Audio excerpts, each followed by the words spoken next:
Hello అండి. గోరింటాకు ఎర్రగా పండాలంటే ఈ విధంగా రుబ్బుకోండి. చాలా ఎర్రగా పండుతుంది.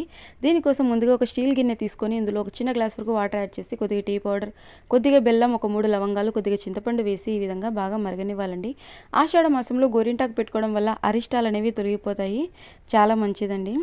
ఇక ఒక చిన్న నిమ్మకాయ తీసుకొని ఈ విధంగా చిన్న చిన్న పీసెస్‌గా కట్ చేసుకొని ఇందులో వేసుకొని లిడ్‌ని క్లోజ్ చేసి ఒక 2 మినిట్స్ పాటు అలాగే ఉంచేయండి.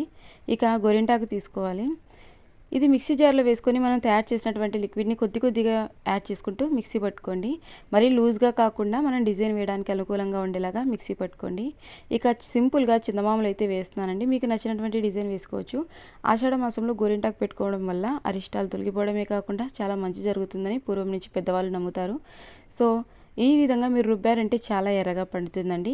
మీకు అర్థం అవ్వకపోతే మన ఛానల్ టైటిల్ కింద ఈ వీడియో లింక్ ఇస్తాను, పూర్తిగా చూసేయండి. మన ఛానల్ ఫస్ట్ టైం చూస్తున్నట్లయితే సబ్స్క్రైబ్ చేసుకోండి. Thank you for watching.